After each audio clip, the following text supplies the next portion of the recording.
Hey everyone, this is John from EastCoastArmory.com, and I'm here today with a model showcase video for this radio-controlled 1/16 scale initial production German Tiger I. The model that you see here is built for private commission and belongs to a private collector. As I often mention in these model showcase videos, I frequently take on commission-built projects from models ranging from 1/35 scale all the way up to 1/6 scale. As for availability and pricing information, that information would be best by contacting me through the email address listed below, which is info@eastcoastarmory.com. Now, many of my subscribers out there are going to be watching this video and scratching their head, as this does seem like a case of deja vu. If that's the case, first I want to thank you for being a subscriber to the channel.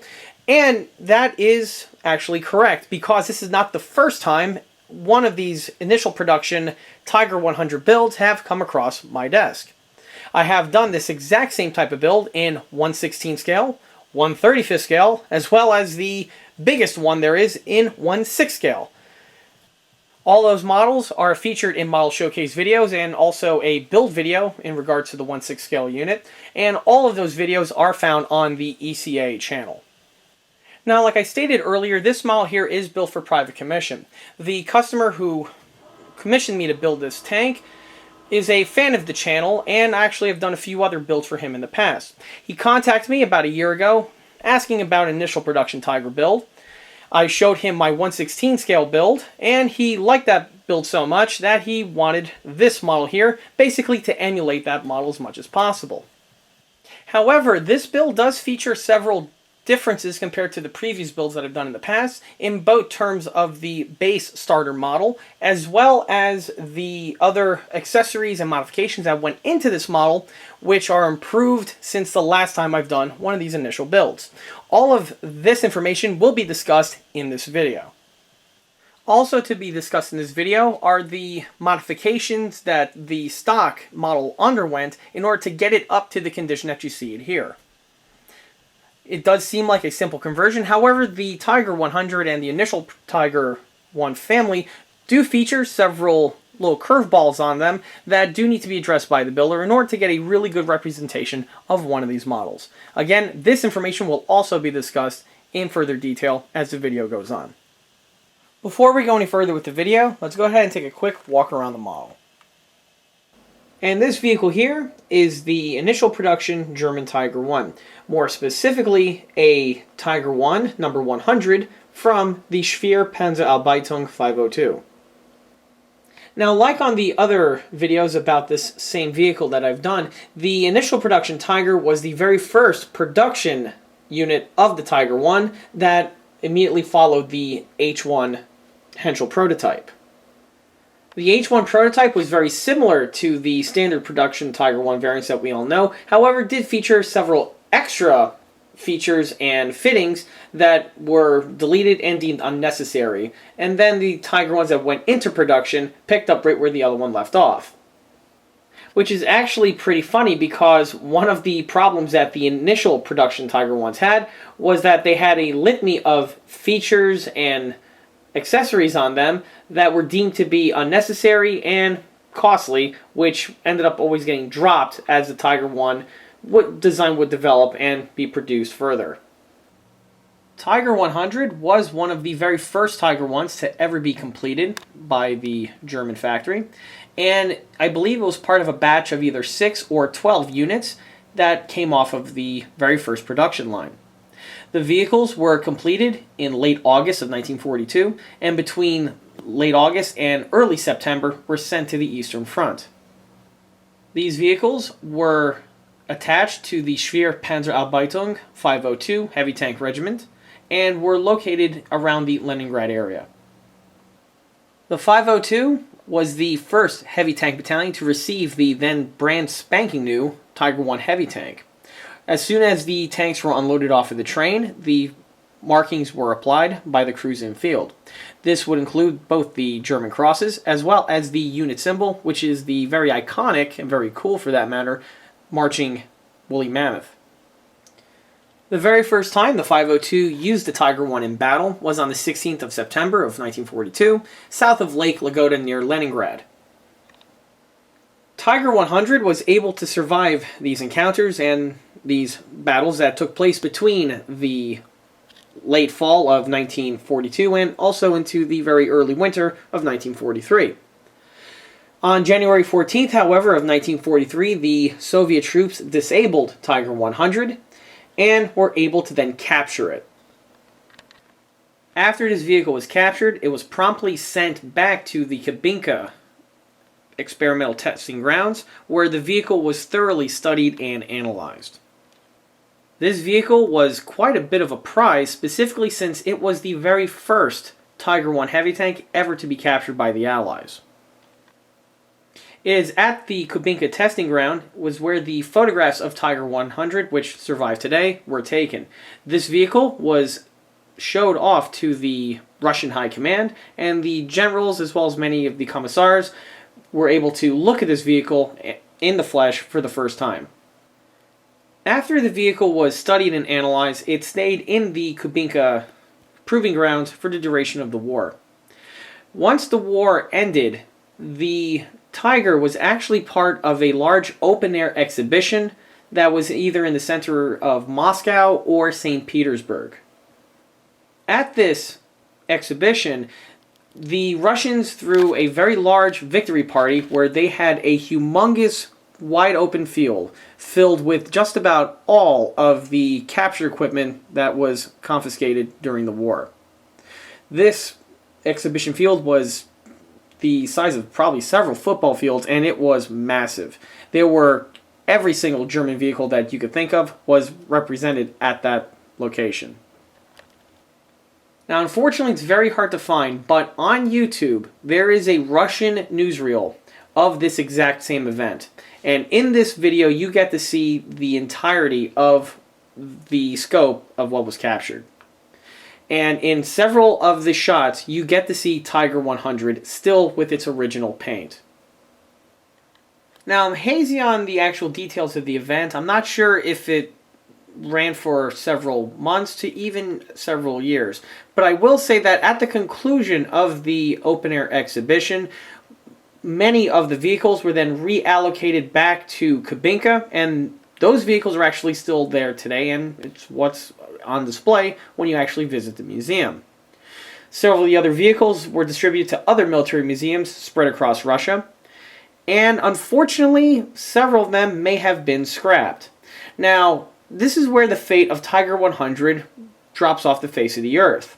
After the open-air exhibition, the tank basically disappears. It didn't wound up back at any of the other Russian military museums, so one can only imagine that it probably, unfortunately, suffered its fate with that of a cutting torch. But hey, then again, who knows? Russia is a very, very large place, and stranger things have happened. For all we know, the vehicle could either have been cut up and melted down into railway irons, or the tank could possibly have been spared the cutting torch and is literally just left forgotten, possibly to be rediscovered somewhere, either in an old Soviet Air Force hangar, or possibly underneath a giant pile of leaves and logs somewhere in the depths of Siberia. Russia is a very large place, and maybe, with a little luck, the tank can be rediscovered. Either way, the last known proof of the vehicle was at the open-air exhibition. Now, as a final side note, the oldest known produced example of a Tiger I that is still in existence today is actually the one that was captured by the U.S. Army in North Africa. That vehicle is an initial production Tiger I and was sent back to Aberdeen Proving Ground for testing and evaluation. That vehicle was left in the open-air museum for many decades, when it was then sent off to the museum in Munster, where the tank was put on display right after a restoration. After spending about half a decade in that museum, the vehicle was then sent back to the United States and is currently sitting unassembled in a hangar in Fort Benning, Georgia, awaiting to be restored. However, more information on that is really the subject matter for another video on another day.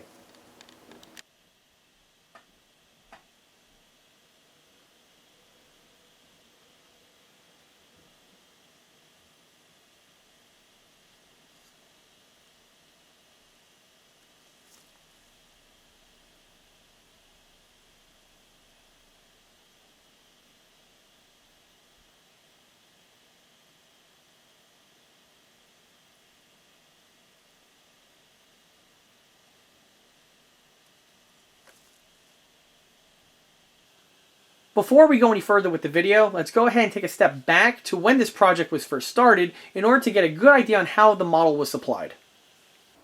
Now, unfortunately, the video clips of the model at project start were lost due to a corrupted memory stick. However, I did take several photographs of the build at the project start. At project start, the model is a 1/16 scale full option radio controlled early production German Tiger I kit from Tamiya. The model was pre-built by another builder and was built several years ago.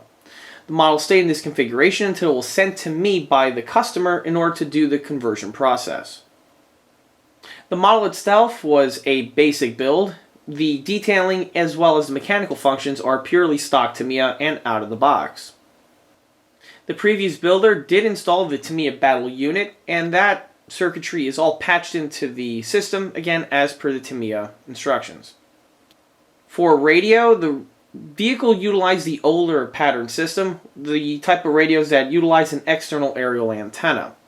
One of the requirements that the customer had for this build was to replace this old unit in favor of a new 2.4 GHz system, which will be dropped in. On the exterior, like I said before, the model was built predominantly out of the box. However, one modification that was made by the builder was on the rear section of the lower hull. Where there's the starter cover cap, the builder decided to omit this piece. Instead, the builder mounted the power switch in this section over here. This gives for very easy and readily access for the power switch. However, it does hurt the look of the model because now you don't have the detail present. These 1/16 scale kits date back to about 1999 to 2000. At the time, they were pretty significant news because the Tiger I was the first new tooling 1/16 scale radio control kit that Tamiya has offered in about 2 decades. Before this, their 1/16 scale lineup consisted of vehicles that they released from the 1980s, which would be their Leopards, their King Tiger, and their 105 Sherman. Those models basically stayed the same throughout the 1990s with the exception of the Sherman, which was unobtainium. In the late 1990s, though, the Sherman was re-released and Tamiya introduced the DMD system. The DMD was a very important milestone because this was the electronic system that Tamiya would utilize on all of their 1/16 scale RC builds all the way up until today. The Tiger I took the DMD system, which at the time was just dual motor drive, and on the Tiger I they implemented the full option package. The full option package took the standard DMD, added a secondary plug-in system to it, which then gave you such features as the sound system, the turret rotation, and also the gun recoil and flash. These kits are fairly prolific, and I believe are still in production today. They build very well and are the most detailed 1/16 scale radio controlled kit that is currently on the market. It's also an interesting standpoint that this kit here was the basis for the Henlong 1/16 scale radio ready to run model, which came out in the early and mid 2000s. However, Henlong took the original Tamiya Tiger I and they simplified it immensely in order to cut the price down to about $50. Starting with the model's running gear, the row wheels as well as the sprocket and the idler are stock with the Tamiya kit. Now, during the rebuild process, all of the row wheels were removed in order to get the lower hull as well as the row wheels themselves from the original Dunkelgelb, which was applied by the previous builder, to the Panzer Gray that we see here. Now, during this takedown process, several of the glue seams popped on the row wheels, which is not uncommon, specifically if a model is getting up there in age. One advantage that this had, though, was that this gave me the opportunity to add lubricant and grease to all of the rolling fittings that are found on the axles. This was done to all the row wheels, even the ones that were not popped off during the initial takedown. Because of the older glues utilized, I was able to disassemble the remainder of the row wheels in order to do the same procedure. The row wheels were then all reassembled as they should be, and then were mounted to the tank. Now, like I frequently mention on these Tiger I build videos, the center hub is painted with red paint, and the little Zerk fitting is painted with a little swipe of brass or gold. This greatly helps the model pop compared to leaving everything with the overspray of the base. Now, this little bit of detailing here is lifted directly off of the Bovington Tiger 131 in England. This painting feature is not just found on the inner road wheels, but is also found on the outer road wheels as well, even though it's somewhat difficult to see in this lighting situation that I have here. In addition to these red fittings being painted on the center hubs, the grease fitting found on the sprocket is also painted with red as well. Now, when it comes to the road wheels, the Tamiya rendition has bar none the most accurate portrayal of these road wheels compared to all the other 1/16 scale Tiger ones on the market. When it comes to the early pattern road wheels, the Tiger, the Henlong, and the Matto feature a modified center hub where rather than having the correct detailing that we see here, they actually feature a very large hex bolt which is used to fasten the road wheel to the swing arm. Now, it's a very small bit of detailing. However, again, if anyone who is trying to look for a 1/16 scale Tiger I option and want a very serious detail representation of that model, the Tamiya is going to be the best of all of those options that I mentioned before. Now, the other versions with the fastener are not terrible. In fact, one happy accident with the Tiger I is that the center hub does have a hex bolt appearance to it, and if you're working with one of those models, like I mentioned in the other videos, a little swipe of red paint on the inside portion of that hex bolt does give you the very similar appearance compared to the Tamiya one that we have here. Also, as an interesting side note, some of the very early first-run Henlong Tiger ones do feature this detailing present on the wheels. The reason for this has to do that those vehicles were originally carbon copies of the Tamiya tooling, and these details did carry over. However, this was changed on the redesign of the Henlong models. Moving from the road wheels now takes us to the track. The track that you see on this model here is an aftermarket replacement set compared to the stock plastic tracks that were found on the original build. These tracks here were supplied by the customer, and unfortunately I don't know who the source or the make of these tracks are. I will say that the tracks are very good quality. They are a direct drop-in replacement for the plastic threads, and there are no timing issues compared with the Tamiya sprocket. Now, compared to the other aftermarket tracks that are on the market, these tracks here are a little bit on the dated side.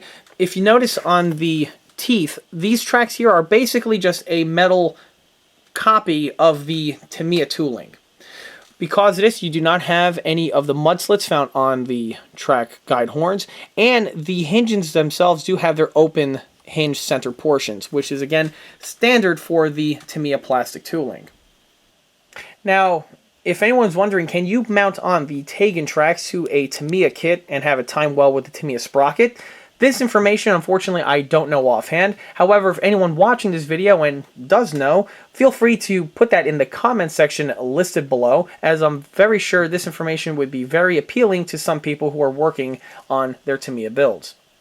However, like I said before, for this particular build here, these metal tracks are more than suffice.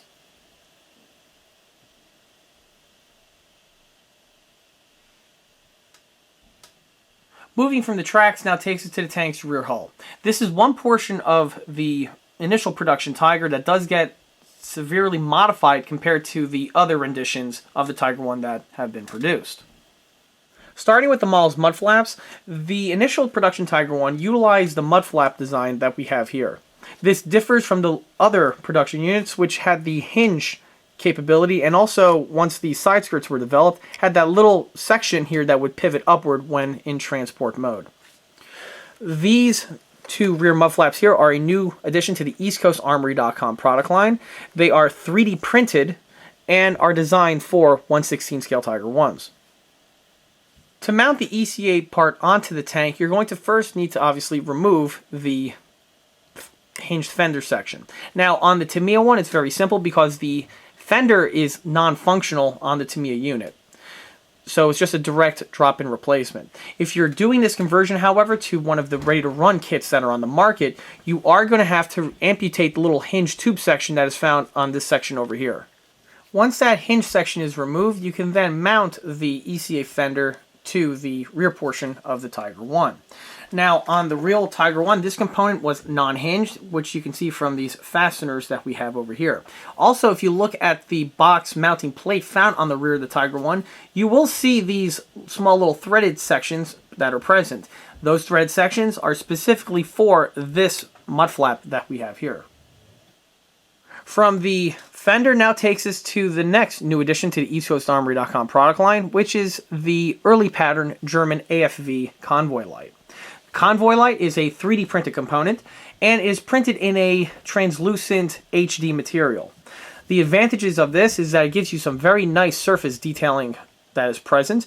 Being the clear material allows you to possibly patch it into a fiber optic system, and when it comes time for painting, I like to paint the back portion of the unit with the green paint, and then when you paint over the face and the rest of it with the base coat, you get a nice realistic appearance on the component, which makes it look like it's a real light.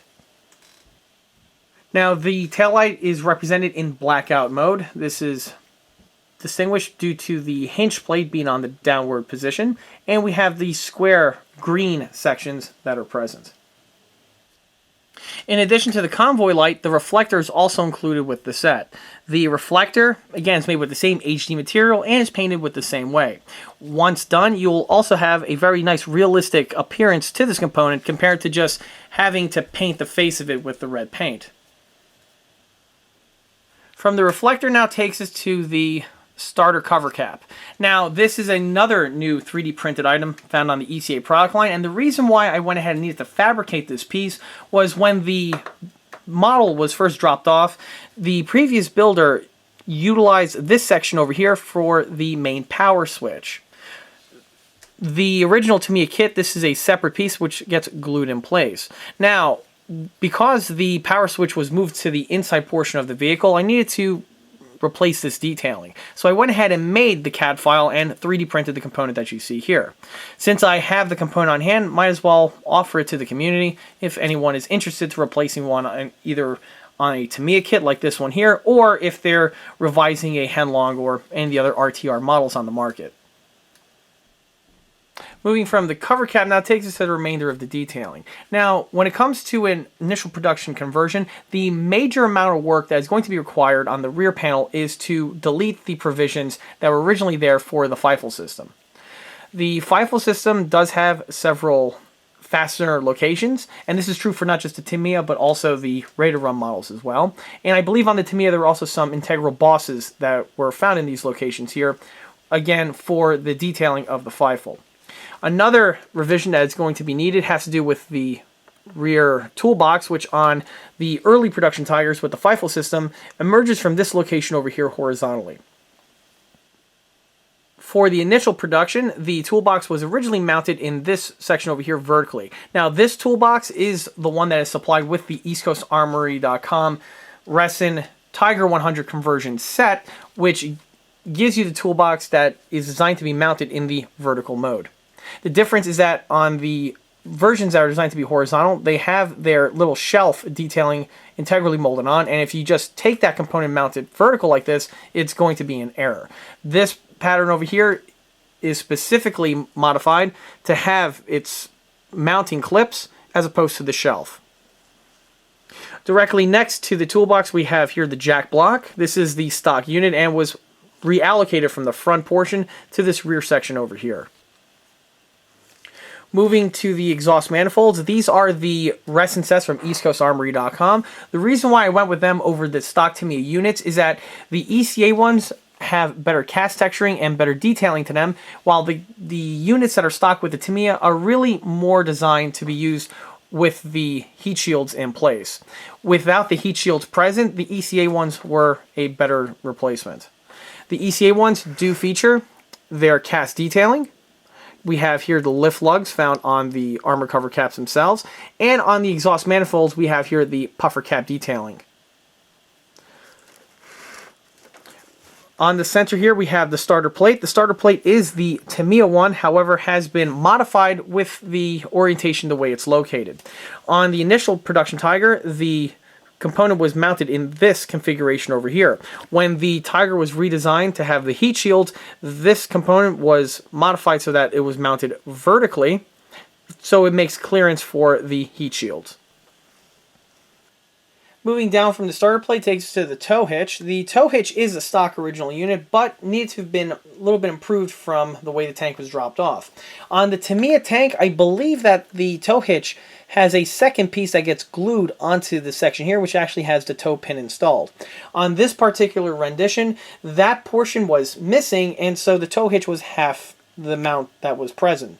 The remainder of the tow hitch components were fabricated and mounted in place, and I then drilled out the section for the tow pin as it would be on the real unit.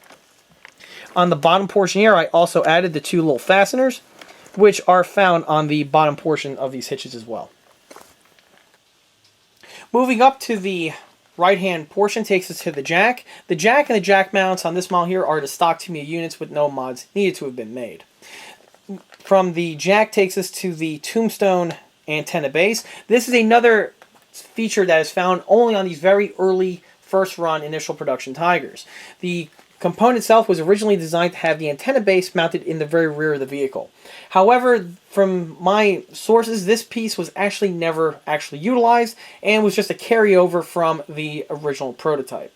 There's a small little plate that is found on the top portion and stayed like this all the way up until the whole component was then replaced and deleted with the later incarnations of this vehicle. This portion that we see over here is the rest and set, which is again included with the ECA conversion set. From the rear hull now takes us to the side hull detailing, or in this case, the lack thereof. One of the key attributes on the Leningrad initial production Tigers is the barren slab side configuration that we have here. This, of course, is also true for the opposite side, where not only do we not have the provisions for mounting on any side skirts, but the components for the track removal cable are also not present.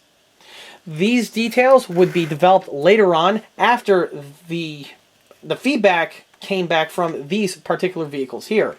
When it comes time for the side skirts, the tanks were originally designed again to have a slab side profile.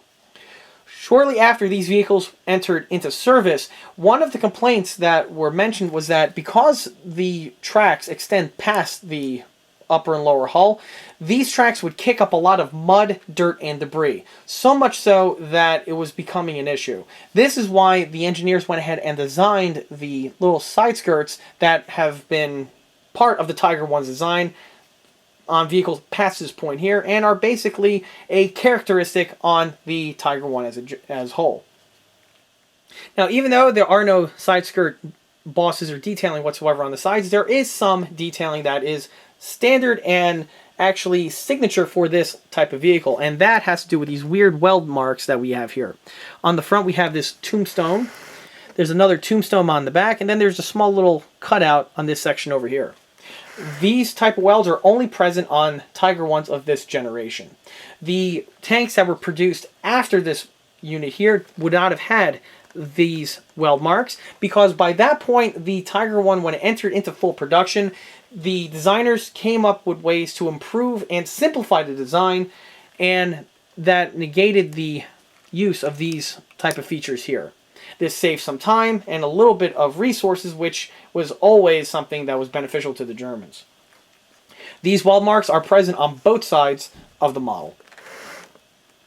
Moving our way to the front takes us to the spare tracks. Now, the spare track on this model here is the stock Tamiya unit and was mounted to the model. What was changed, however, was the spare track mounting bracket. The track mounting bracket that is supplied with the Tamiya kit, and it's also the same one present on the Henlong and the Tegan and the Matos, those units are what is typically found on the early production Tigers and Tigers that came afterwards. This initial production Tiger here did not have that set up because it wasn't yet invented. The type of track racks that were found on these type of vehicles are the way you see it on this model here. Now, this version of the track rack differs from the later incarnation with the basic design.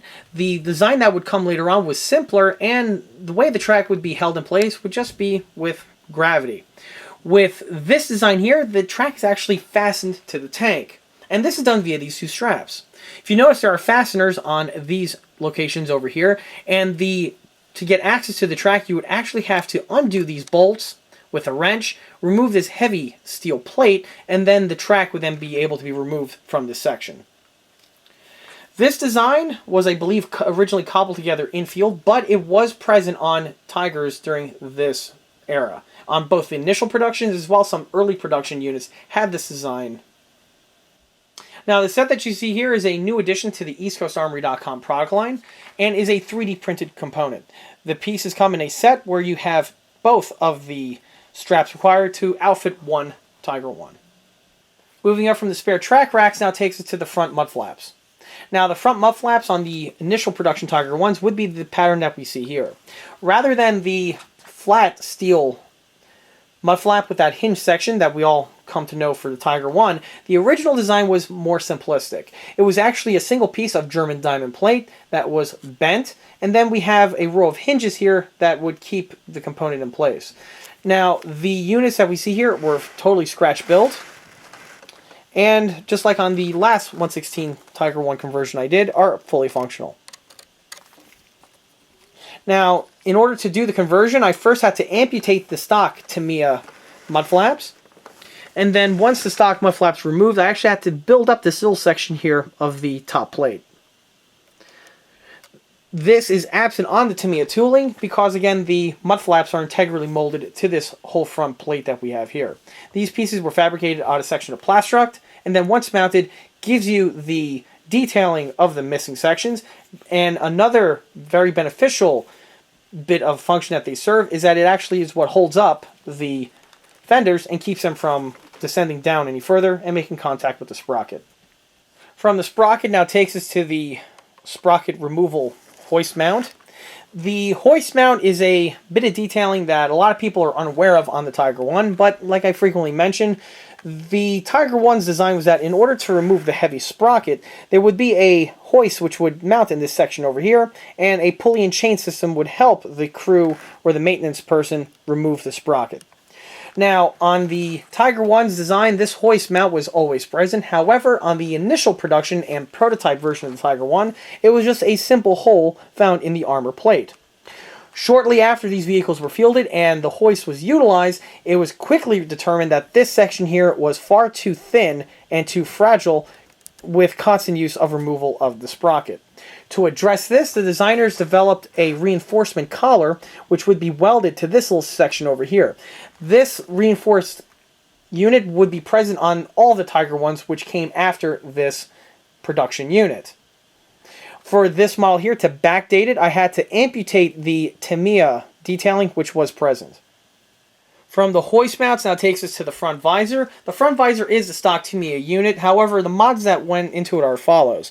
A piece of clear plastic was glued on the inside to simulate the Panzer glass. Now the Tamiya unit is fully functional and retracts and goes back up to its deployed position. Another mod that I went ahead and did was I added the two backup driver slot periscope direct vision ports that are found on the top. This is a bit of detailing that is found on the initial and some of the early production Tiger I's. However, this was eventually deemed to be a weakness in the tank's armor, and so they were totally deleted and plugged up with weld beads. For this model here, they need to be present, however. Moving from the visor now takes us to the bow hatch area of the build. The headlights you see here are the stock Tamiya Bosch lights. However, modifying them is that of the EastCoastArmory.com headlight conduit detail upgrade set. From the headlights now takes us to the bow hatches. The bow hatches again are stock Tamiya. The only modification that was made was to the driver hatch that we have here. Now, unlike the other ready to run models on the market in which specifically on the Tegan and on the Matto, where the bow hatches are actually fully functional, on the Tamiya that's not the case, and the hatches are designed to be glued permanently in the closed position. Now, because this is a radio-controlled model and access is needed to get inside of the tank, I went ahead and modified the bow hatch that we have here. The bow hatch is actually the access point for the main power switch. Now, the way the hatch is fastened to the model is with a set of magnets, and once the tank is powered on, you simply take the hatch and just click it back in place. The hatch is self-aligning and will go back to its appropriate location every single time. Moving from the hatch now brings us to the center upper hull well bead. The Tiger I, like again I frequently mention, and which is missed on many builds out there, is that the top deck is actually comprised of two halves. The two mostly symmetrical halves are then conjoined in the center via a well bead that runs along the front and on the back as well. The front well bead was sculpted, my usual detailing, and again adds a lot of detailing that is typically missing on these Tiger I builds. From the well bead now takes to the front Pioneer tools. The Pioneer tools that you see here are the stock Tamiya units and were basically mounted. However, the orientation is slightly different compared to the early production Tiger. For the orientation here, I had to consult some of my sources to get the layout that you see here. Moving along the sides, you'll also notice that on this rendition of the Tiger I, the side hull detailing is drastically different compared to the other Tiger Is that followed. Namely, of course, being that of the tow cable. Now, on the traditional Tiger I that we all know and love, the tow cables have their tow eyes in these two sections over here, and the cable runs along the top deck, loops around this portion here of the fan grill, and then makes its way back to this section here, which would be next to one of the driver's hatches. On the initial production Tiger, however, this was completely inverted. The tow eyes would actually be mounted on the rear and have to snake their way, pivot around, and then come back. When the Tiger I was actually first developed, it didn't have any provision whatsoever for mounting of the cables. The cables are really something of an afterthought, and that's why we see this design come first, followed by the other improved design later on. Now, even though the cable mounts are present, the mounts themselves are the same designs which were found on the later incarnations. It was just the orientation that was changed. Starting with the tow cable mounts, this section here, design-wise, stayed the same from this version of the Tiger I all the way up until the final production units. What has changed, of course, is that of the orientation. If we notice, the mounts here are closer to the driver's hatch, while the later incarnations have this detailing found in this section here of the upper hull. Now, the set that you see here is a new addition to the EastCoastArmory.com product line. It supplies you with the tow cable mounts, which are 3D printed. It also supplies you with sections of floor wire, which are cut and give you the detailing for the gun cleaning staves. To get the gun cleaning staves detailing, you simply just paint the rods with the wood coloring, and the tip portions you paint with gold or brass paint. The wing nut and fastener detailing are found on these components and are two separate printings. In addition to the stave mounts, we also have the tow eye mounts as well. The tow eye mounts, again, are 3D printed and have all their detailing represented and are printed in two separate parts. You have the base and the lids. Now, the units that you see here are pre-production samples. However, the actual units that are going into production are slightly larger than these units here, which make them a little bit more robust and also makes them better capable of mounting on the actual tow cable mounts. Now, if you notice, no tow cables were added to this model over here. The reason for that has to do with the cables that I have. I wasn't able to find a cable that was flexible enough in order to contort with this sharp little bend that we have here on this side. This is one of the reasons, by the way, why this pattern of tow cable was redesigned, because trying to manhandle a very heavy tow cable like the ones found on the Tiger I and get it to bend and stay nice and tidy in this section over here was deemed too problematic, so they redesigned it with the standard configuration that we notice. Now, the middle section here, we have a little tow cable guide, which again prevents the tow cable from springing outward and making contact and inhibiting the turret's rotation. This is again another reason why the stave mounts were located here in the center, as this acts as a clamp and holds the tow cable in place, preventing it from getting in the way of important functions. From the cable now takes us to the second antenna base. Now, Tiger 100, I believe, was actually originally a command vehicle, because of which it had two radios originally installed, and with those two radios you have two antennas. The antenna base detailing that we have here is a 3D printed component from EastCoastArmory.com. I mentioned this detailing in another video that has been posted in the past. The same exact detailing is also found on the opposite side, only on this side here I actually have the antenna wire present. The reason for that has to do with the tank being radio controlled. You need to rotate the turret, and if the second wire is present, it inhibits the turret's rotation.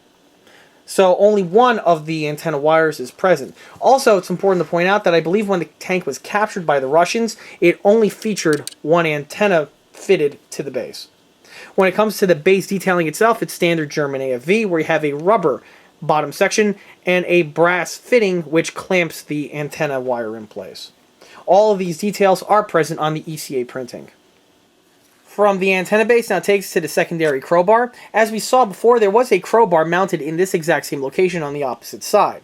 On the initial production Tigers, they would utilize 2 crowbars, and the other one would have been located in this section over here. This crowbar is actually from the Tiger metal tool set and was mounted to the Tamiya model. To mount it, I actually went ahead and drilled out 2 sections and fitted 2 sections of wire. With the added set wire units, the unit then plugs directly onto the top deck, and you don't have to rely on just adhesives alone to hold this in place. For a radio control model, this is important because it can easily just pop off and either get lost or inhibit the turret from rotating. With the peg mod, the piece stays nice and firmly in place, and you don't have to ever worry about it wandering around on you. Moving from the crowbar now takes us to the rear engine deck, and this is one portion of the build that is heavily modified in order to convert the model from an early production tank to an initial. The most notable change is the removal of the Fifle System Y on the engine hatch itself. In addition to removing of the engine hatch Y, you also have to amputate the support mounts for the Fifle System tubes, which would be strapped in these 2 locations over here. Now, for the air intake, this unit that we have here is a modified Matto late production Tiger I air intake. The difference has to do with the geometry of the Matto set, which is designed again for a late production Tiger. On the initial production Tiger, the plate was just a simple rectangular plate, and the Matto one was modified to have this shape that we have here. The portions on the Matto that emerge outward were milled away, leaving for the rectangular shape. Now, on the real units, this plate here was actually a very simple component. It was just a elevated steel rectangular plate, and the purpose of this was that it gives the air intake into the engine compartment, but when the tank would snorkel, this plate would be firmly fastened to the top deck, thus preventing water from entering inside. As a side note, when the Fifle system was developed, this plate did not go away. In fact, this plate was then strapped on this portion here of the upper hull, and this would be utilized when the Tiger would again be snorkeling. You would remove the Fifle Y, bolt this guy in place, and giving you a watertight engine compartment. From the engine hatch now takes us to the grillwork. Now the grillwork is the stock Tamiya grillwork, but has been further enhanced. First modification I did was that I added the segment cuts found on their appropriate locations on both the fan grills as well as also on the intake grills. This section and these 2 sections here are not connected to the box frame, and this is also present on the opposite side. The grills and the center hinge portions themselves also have been enhanced with added cast texturing, which should be coming out on the video. Now, another detail that was added was that of the grenade grill meshwork. Now, even though this vehicle represents such an early rendition of the Tiger I in its development, it's important to point out that even at this point, the grenade grills are still present. The designers and the crews quickly found out that the original grill work is flawed with its design. The grills do offer fantastic airflow into the radiator and the cooling system, which is found in this location over here.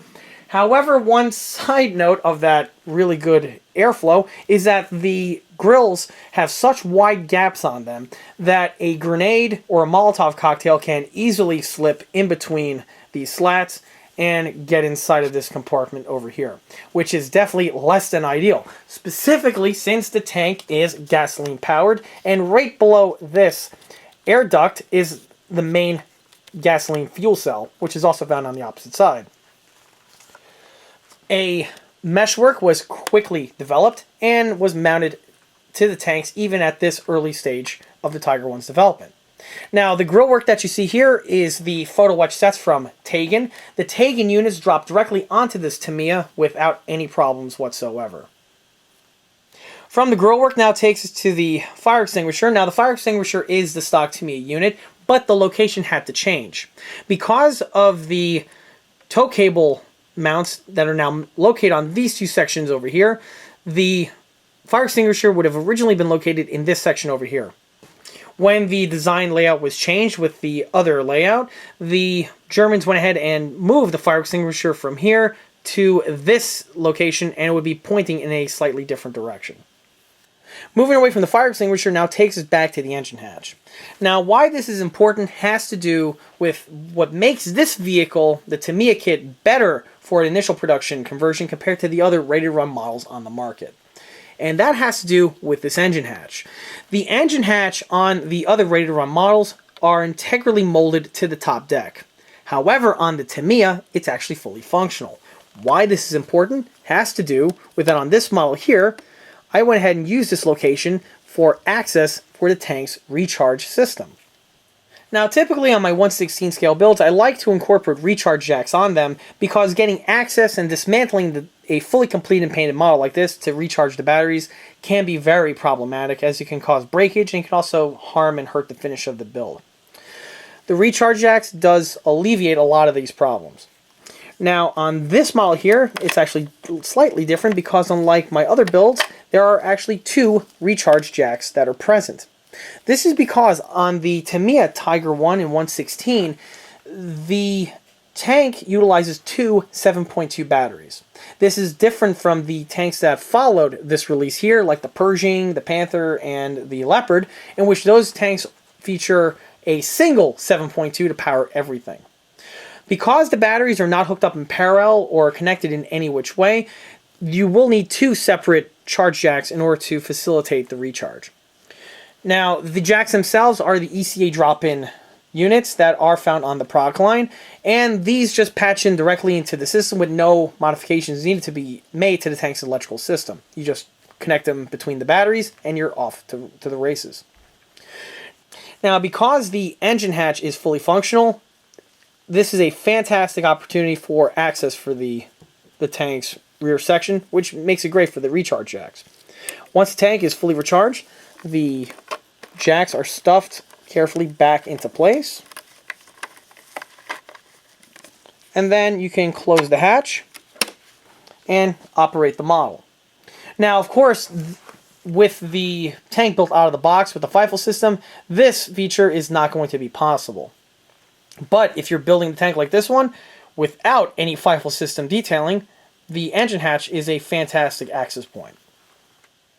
Now, the Tamiya unit does have to be modified because on the stock kit there is a amplifier sound system that is found in the back portion. It is a hollow box with a sponge mount on the inside, which helps distribute the sound. You will have to cut a hole and a hole into the sponge in order to mount on the jack system like I have here. However, even with this modification made, the sound is not changed by the addition of these cutouts. Moving our way to the tank's turret first takes us to the saddlebag pattern of bins. The bins that you see here are the trademarked and would really make Tiger 100 different from the other vehicles of the same period.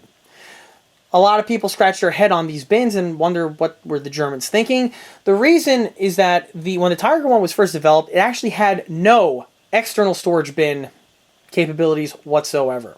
And bins were beginning to be added to the vehicle ad hoc in field.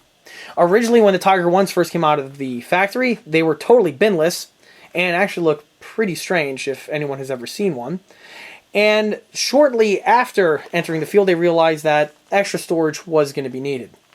At first, Panzer III bustle bins were being repurposed and used on the back portions of the Tiger I, and Tiger 100 would have originally had one of those Panzer III bins. The reason why I say that is because on the back of Tiger 100, you have these straps located in these sections over here. These straps are specifically patterned for the Panzer III bin. Now, for one reason or another, the Panzer III bin was either destroyed or discarded or damaged at some point and was amputated. In its place, these two saddle bins were fabricated. The saddle bins are found on each side of the Tiger I's turret and are unique to Tiger 100. Now the bins themselves are the resin castings that are supplied with the ECA initial production Tiger 100 conversion set. In addition to having all of the detailing that we have here, it also supplies strips of aluminum to be used for the strap mounts that we have on the sides of the turret. It is of course a mirror image on the opposite side of the vehicle. Moving from the bins now takes us to the second pistol port. This is the biggest amount of work that needs to be done on one of these initial Tiger I conversions. The Tiger I, when it was first developed, did not originally have the escape hatch. It actually was intended to have two pistol ports found on each side. Some of the early critiques that came back from the field was that if the tank gets hit and you need to escape, the small loader's hatch on the top is very difficult to get access to, specifically if the tank is on fire. So the designers went ahead and deleted the second pistol port and in place added the very large escape hatch that is found on the rest of the Tiger I's that have been produced from this point onward. Now just about all of the Tiger I's in 1/16 do feature the escape hatch, and on the Tamiya the escape hatch is actually designed to be functional. And typically this is actually where you have your power switch. Obviously on this build here that changes things, which is why I had to go through the modifications that I mentioned earlier. Now the escape hatch was removed and I had to go ahead and delete the integral molded in hole with several layers of bodywork. After the bodywork was done, it leaves for a seamless appearance that we have here. Now the pistol port that we have here that was added is actually the metal set from Matto and was dropped directly onto the Tamiya unit without any changes needed to be made. The Matto unit and the Tamiya unit look indistinguishable from each other. Like I said before, I also added the Panzer III bustle bin mounting straps, or what would be left of them, and in the center here I added the ECA rear Tiger I lift lug, which on this vehicle here is definitely noticeable and more prominent due to the fact that there is no center bin mounted in this place here. From the back now takes us to the front sides of the turret, and that leads us to the smoke grenade launchers. The smoke launchers that we have here are the metal ones from Tagan.